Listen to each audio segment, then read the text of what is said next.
Hello everyone, welcome to Vidya Jyoti Basics of Biology. Our today's topic is transportation in plants.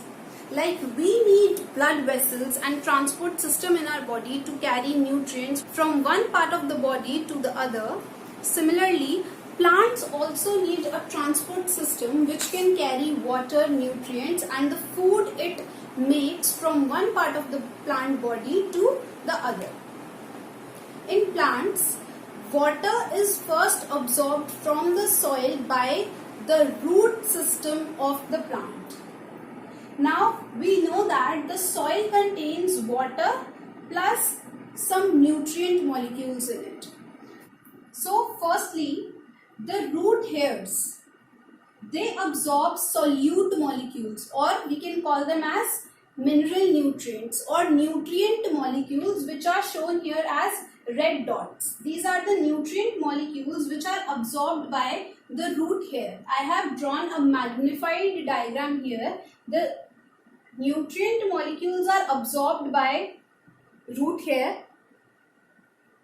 When the nutrient molecules are absorbed, now the black dots means the water molecules in the soil are now in more concentration, whereas the water molecules in the root hair are in less concentration.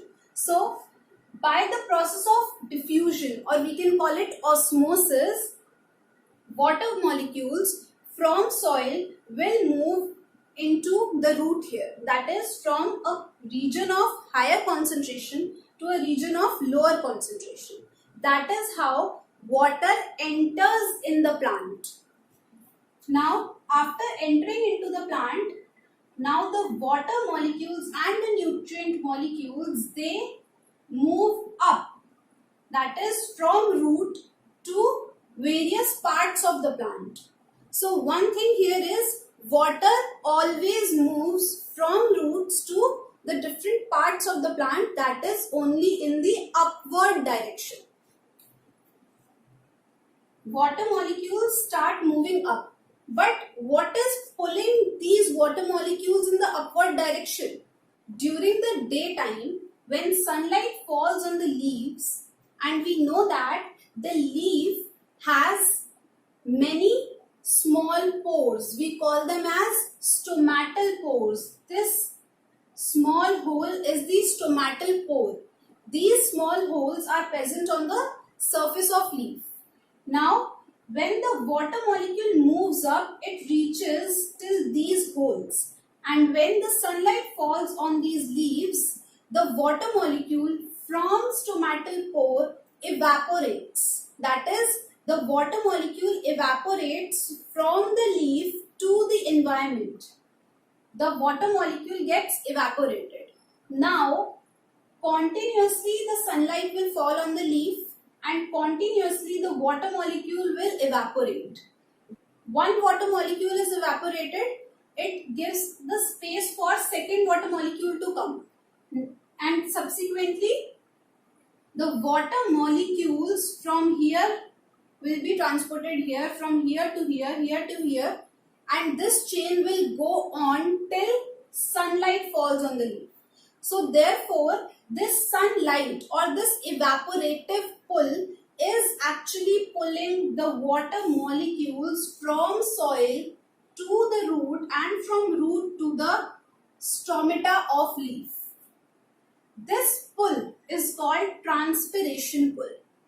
99% of the water which is absorbed by the roots and transported by the transportation system of plant, we call it as xylem vessel, is lost from the plant via evaporation or via transpiration pull, and only 1% of the water is used for photosynthesis.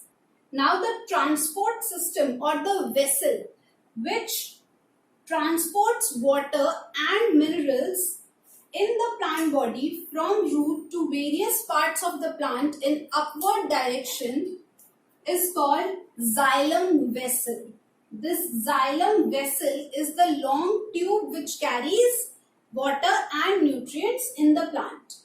Now, what are the specialities? Xylem vessel carry water and minerals from root to all parts of the plant.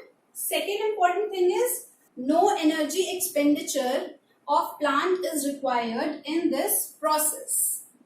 However, during the night time, since there is no sunlight, so there is no transpiration pull. But that time also the plants need water molecules and nutrient molecules. So at that time the pull, the pressure is created by the root itself. So in the night time, root pressure is the one which helps in the absorption of water and nutrient molecules and its upward movement in the plant. Though this root pressure is not high enough to take the water molecules to the highest points in the plant, still the water molecules, they rise up to the some height. So that is how water and various mineral nutrients are transported in the plant body from one part of plant to another via xylem vessels. Now let's talk about how food gets transported from leaf to all parts of the plant body. So leaf prepares food, which is the simple sugar glucose, by the process of photosynthesis. This is prepared in leaf, or we can say in the green parts of the plant. Now from here, the food which is prepared has to be transported to all parts of the plant, especially the plants which are growing. So there is a transport system in plant body which transports food molecules from one part of the plant to another, and this is called phloem vessel. Phloem vessel is made up of various different tissues, in which the two tissues, sieve tube cells and the companion cells, they help in the transport of food molecules from leaf to all parts of the plant. Now how does they do that? The food molecule, that is the glucose, it enters the phloem vessel. A magnified picture is drawn here. These red dots are glucose molecules and the black dots are again water molecules. Now the glucose molecules, by using the energy from ATP, they enter the phloem vessel. Now when these glucose molecules enter the phloem vessel, again by the process of osmosis, water moves from leaf cells to the phloem cells, to the phloem vessel.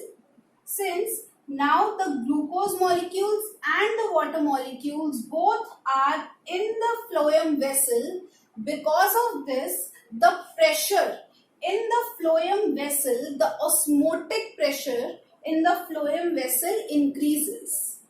Due to this, the whole solution, that is the soluble food, or we can say glucose plus water, it starts moving from a region of high pressure, that is the phloem vessel near the leaves, to a region of lower pressure, that is to various other parts of the plant. So in the phloem vessel, the glucose molecules plus the water molecules, they move from a region of higher osmotic pressure to a region of lower osmotic pressure. And that is how the food is transported from leaf to all parts of the plant body. As with these red arrows we can see, in the leaf this glucose molecule is there. Glucose molecule, using the energy from ATP, enters the phloem vessel and it is followed by the water molecules. Water molecules, by the process of osmosis, also enter in the phloem vessel, because of which the pressure inside the phloem vessel increases. Now the solution inside the phloem vessel tends to move from a region of higher pressure to a region of lower pressure, that is towards different parts of the plant. So here the arrow shows that the food is moving towards the roots. Also, the food is moving other parts of the plants in upward direction also. So, this transport of food in the phloem vessels is actually an energy requiring process, plus it is a process in which movement is in both directions, upward also and downward also. So it is a bi-directional movement. Okay. Next, this whole movement or transport of food molecules, or we can say the soluble food molecules, or we can say the soluble products of photosynthesis, is called translocation. So the main transporter of food molecules is the phloem vessel. Phloem vessel carries food from leaf to all parts of the plant. It is an energy requiring process, and the movement is bidirectional because roots also require food for their growth, branches also require food for their growth, buds and flowers and all the other parts of the plants, they also require food for their growth. That is why the translocation is a bidirectional movement. So this is how transportation in plants take place.